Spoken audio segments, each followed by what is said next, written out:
Welcome to the Panean. The Panean was a temple built in honor of the god Pan, divinity of nature.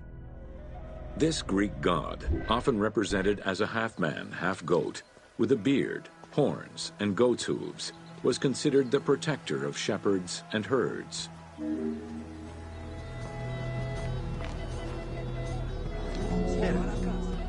Pan's attribute was his namesake musical instrument, the pan flute.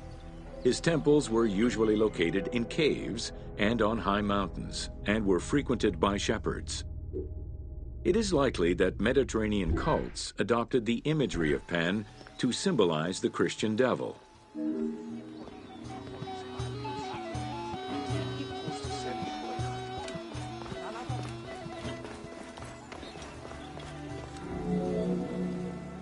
To give proper honor to the god, Alexandrians built an artificial hill upon which they housed his temple to compensate for the flat relief of the city. The artificial mound had the shape of a spinning top or a pine cone, which was accessed by a spiral staircase. The top had a panoramic view of the entire city. Only such heights would be fitting for a mountain god.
Welcome to Temples and Priests.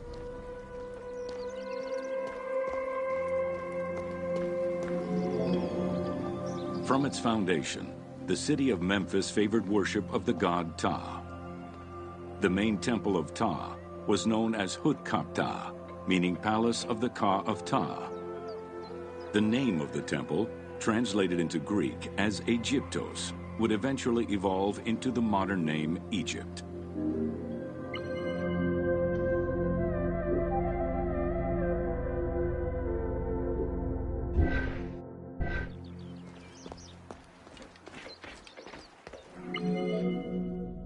Temples were the center of religious, political, and economic life in ancient Egypt.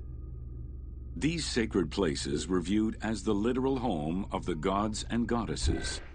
As such, every aspect of them required care and reverence, all of which was accomplished through elaborate ritual.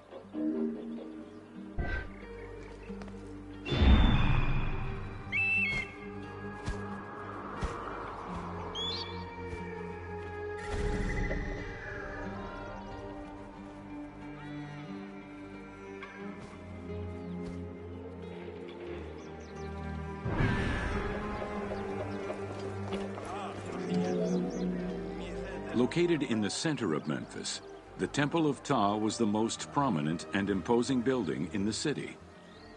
The long walkway leading toward the temple, known as the Dromos, was guarded by rows of sphinxes. The entire sacred area was designed to keep the statue of the god protected, deep within the sacred enclosures that surrounded it.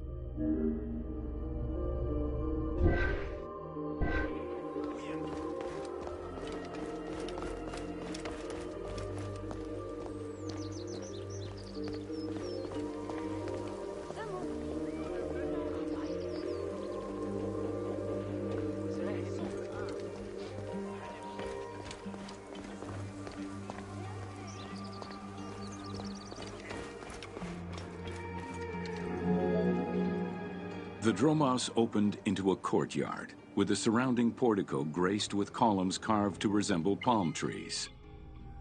During special festivals, the general population was allowed to enter this location, but under no circumstances would they be allowed into the sacred spaces beyond the courtyard.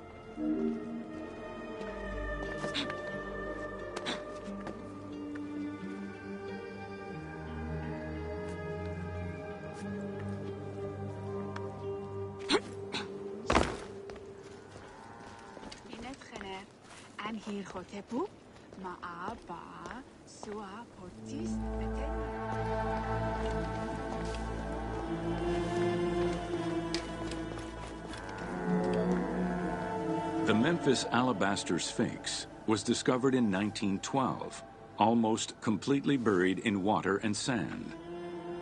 8 meters in height and weighing in at roughly 90 tons, it is still mounted on its original pedestal. Though it is called the Alabaster Sphinx, it was in fact carved from common calcite rock, which is similar in appearance and texture to alabaster.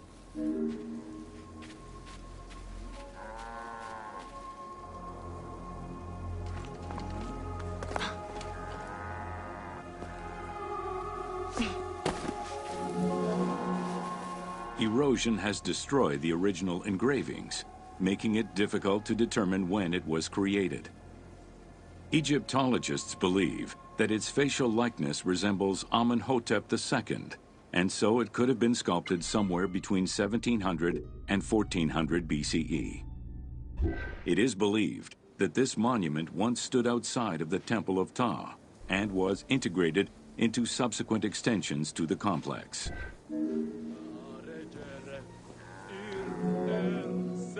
The size of the imposing sculpture reflects the importance it had to the temple during the New Kingdom.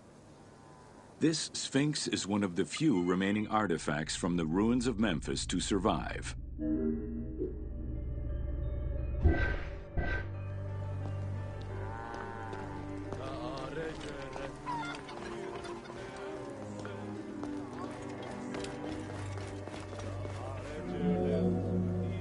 In Egyptian culture, some animals were associated with gods, while others were considered to be living gods. The Apis bull was believed to be a divine entity. The earliest mention of the Apis bull in ancient Egypt goes back as far as the first Egyptian dynasty.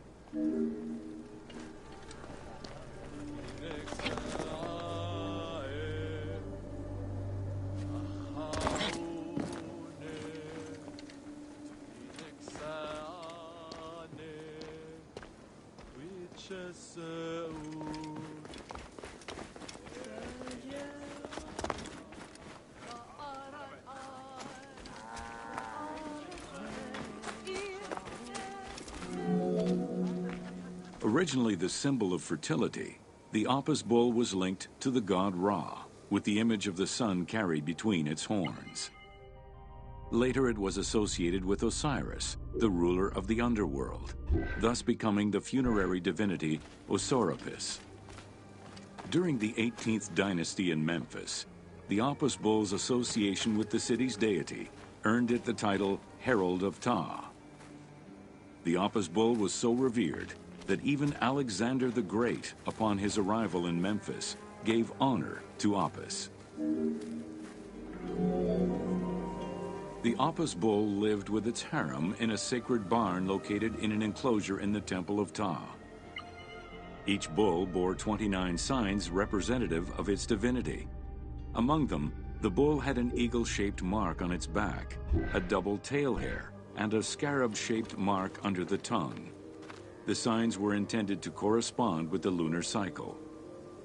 After its death, Egyptians would search for its reincarnated form among the livestock.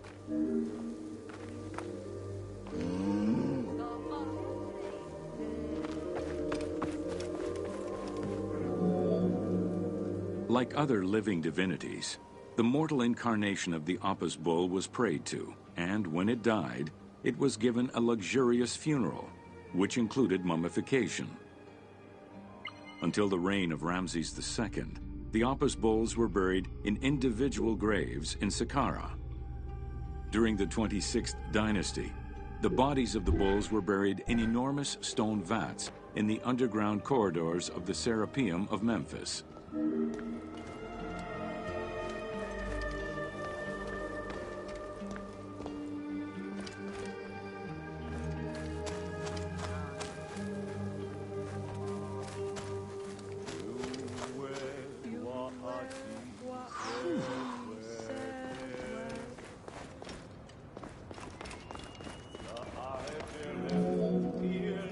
Ancient Egyptians believed that temple rituals were essential to maintain order in the cosmos and allow communication between humans and gods.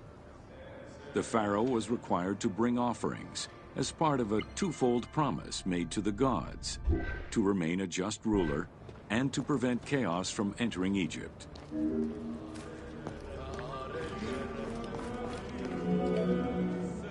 Details of the ceremonies found on temple walls provide a thorough overview of the stages of the daily ritual. Performed 3 times a day to mirror human mealtimes, each step of the highly symbolic ceremony was accompanied by specific recitations, many of which referred to mythical events.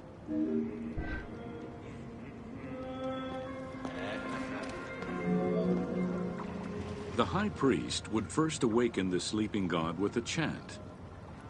Then the seals of the shrine's doors were broken and the bolts drawn back. The act of swinging open the doors was a symbolic gesture where sight was granted to the deity. The priest would then bow, and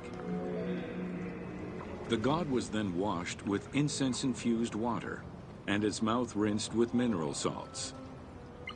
The cleansing was followed by adorning the statue with jewels and royal garments. The final ritual required the priest to sweep away any footprints in order to prevent evil from approaching the god.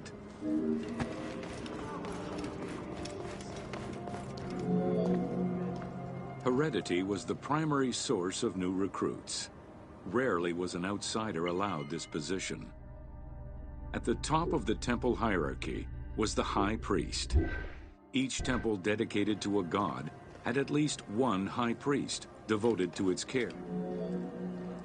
high priest candidates made their way up the ranks of the temple hierarchy.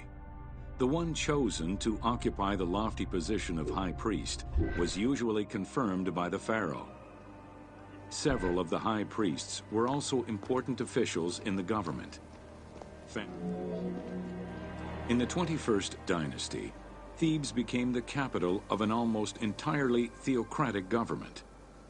The city was headed by king priests who spoke and governed in the name of the god Amun, in open opposition to the ruling pharaohs.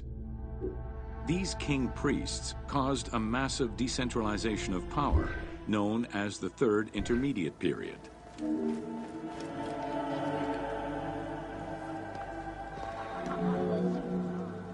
The educational institution in ancient Egypt was known as the House of Life. Attended by the offspring of the elite and the clergy, it was a place tailored to the social status of its attendees.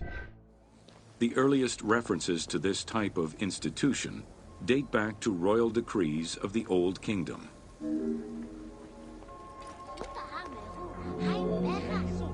Only two known centers have been uncovered, one in the abandoned city of Akhetaten and one at the temple of Ramses II on the west bank of Thebes. Inscriptions uncovered in those locations mention the names and titles of people who were connected with the House of Life, such as a chief physician and many scribes. It is presumed that by the late kingdom, every temple had a House of Life.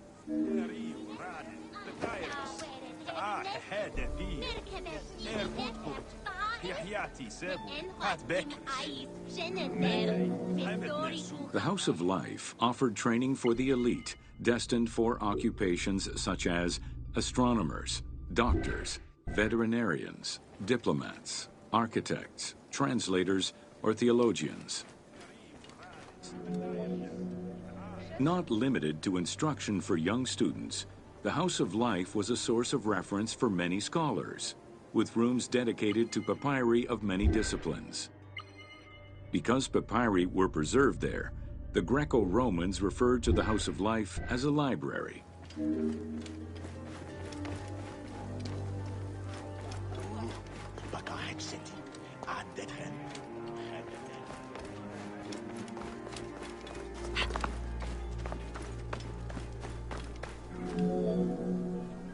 Ancient Egyptian economy was based on an unequal system of redistribution of goods. The state of Egypt collected the crops, and the temples distributed them throughout the provinces. Since the only people capable of counting and ensuring a fair redistribution were the educated scribes, this meant that the temples played a pivotal role in this process.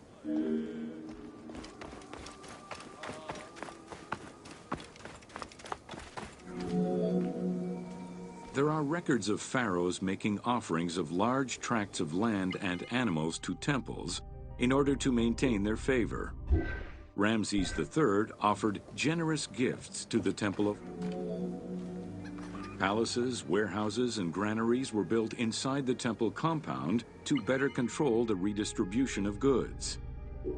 The size of the recorded numbers of goods, combined with every other function filled by temples, only serves to confirm their might as economic, religious, and political centers of power within Egypt.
Welcome to the Temple of Zeus in Cyrene. Facing east towards the rising sun stands the temple dedicated to the cult of Zeus. It was built sometime in the 5th century BCE.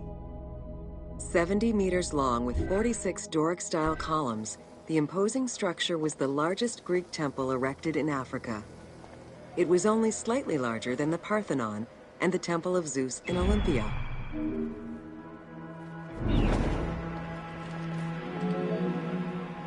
The exterior was designed with the decorative elements common to Doric architecture.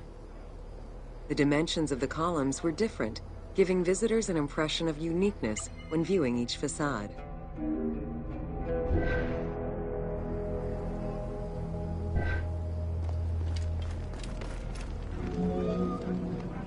After the temple was destroyed during the Jewish rebellion, Emperor Hadrian had it reconstructed. He chose not to rebuild the outer portico, but did restore the new Corinthian columns in marble. The temple was later completed under Marcus Aurelius. In the time of Augustus, a faithful but smaller imitation of the Olympian Zeus was used to be worshipped. Hadrian then installed a new 12-meter-high statue matching the Zeus in Olympia. It was made of chiseled marble with the head, arms, and feet carved in the round.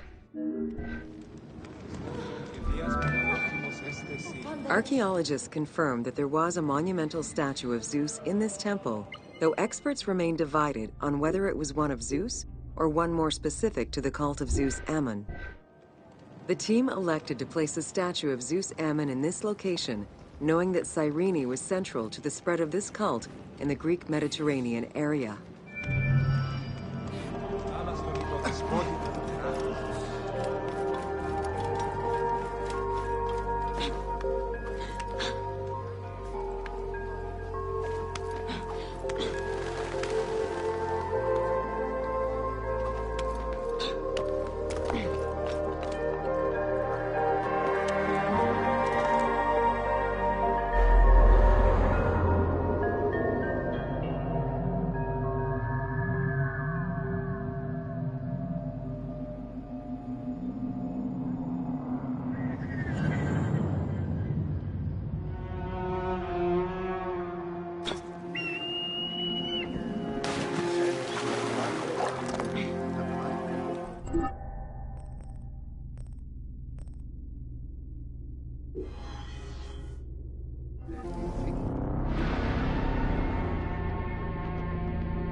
Welcome to Important Monuments of Cyrene.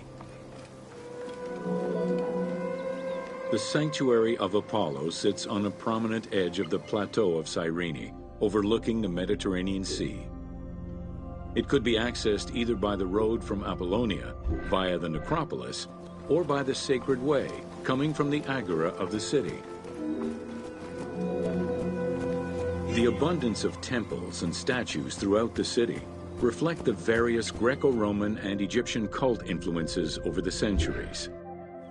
Temples dedicated to Apollo, Cyrene, and Zeus stood alongside those of Ptolemaic gods, such as Serapis and Isis. Numerous fountains were decorated to represent other gods, including the city's namesake, Cyrene.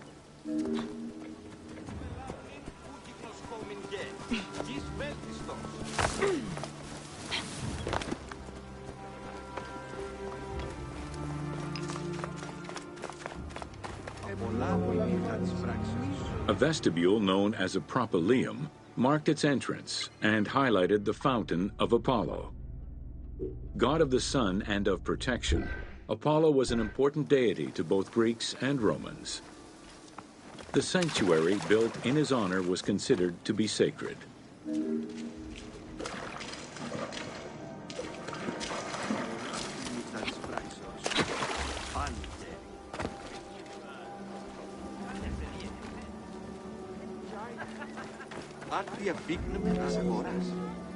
The imposing temple was built on a natural cornice, stretching more than 200 meters in length and roughly 50 meters in width, and was surrounded by a vast Doric colonnade. Sections uncovered by archaeologists indicate restorations to the columns were made between 115 and 116 CE. The altar was located in front of the temple. Both are estimated to be the same age, though restored at different times. Many bulls were sacrificed each year at the altar in honor of Apollo. The imprint in the stone of the ring used to strap the animals down is visible to this day.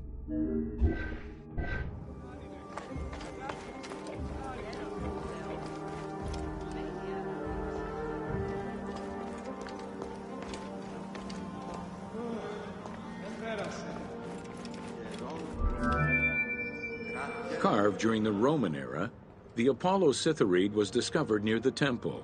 It is considered an important archaeological find. The statue of Apollo was in pieces when it was uncovered. Remarkably, most fragments were found, and the restored statue is currently at the British Museum. The team extrapolated the statue's final look based on the current partial reconstruction, and placed it inside the temple to reflect the patron deity of the area.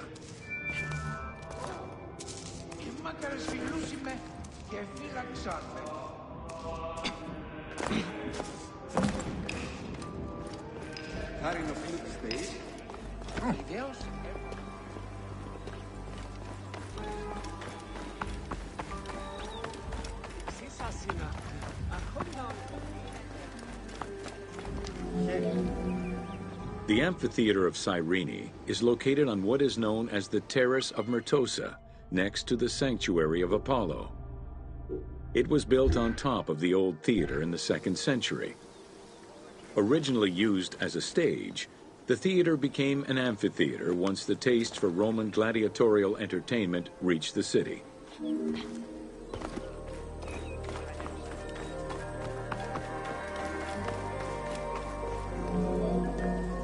Entrances were placed at both ends of the amphitheater.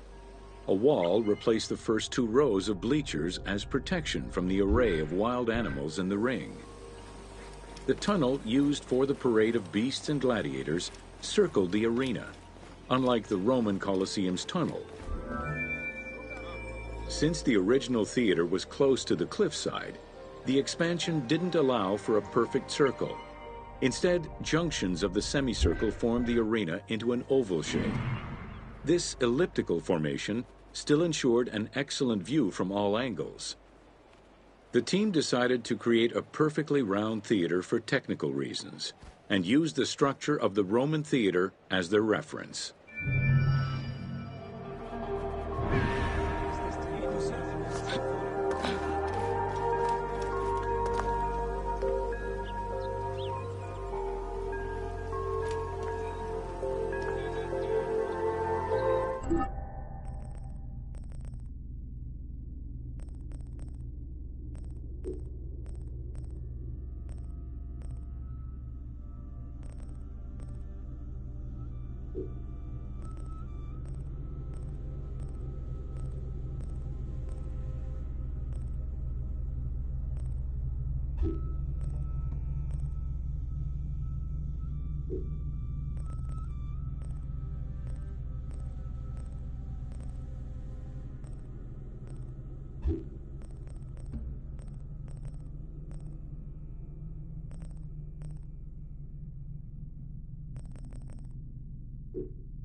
Welcome to Building Ancient Egypt. Constructed with bricks made of mud, most ancient Egyptian buildings were not permanent. Only religious temples and funerary monuments were meant to stand the ravages of time. For these very important structures, Egyptians used limestone, sandstone, and Limestone was common and easy to extract from quarries on the east bank of the Nile. This particular limestone had marine fossils in it, however, preventing it from being easily decorated and polished. Ancient Egyptians preferred to use sedimentary rock beds or layers like sandstone and limestone because they were often easier to extract. The common method used to extract stone. Workers would draw a large grid directly on the stone's surface, taking care to leave a space between the blocks. This allowed them to isolate the different blocks and create a trench that would make the extraction easier. Stoneworkers used iron chisels for hard rock and bronze or copper tools for softer rocks such as limestone. Removing material between each block created a trench line. In some quarries, that trench was wide enough to accommodate a worker, who would then cut the block entirely on site. For harder rocks like granite, workers cut a series of holes and hammered wooden wedges into them. The gallery extraction technique was used when the desired rock was buried under layers of rubble. This method was often necessary in order to find the whiter and finer limestone required for a smoother finish. To cut the stone, they created a longitudinal kerf, or slit, and then cut the rock at a 90-degree angle. The lower side was determined along the geological layers or by using a horizontal cut. To maintain the stability of these mining pits over the course of quarrying, workers would leave support sections of unexcavated rock.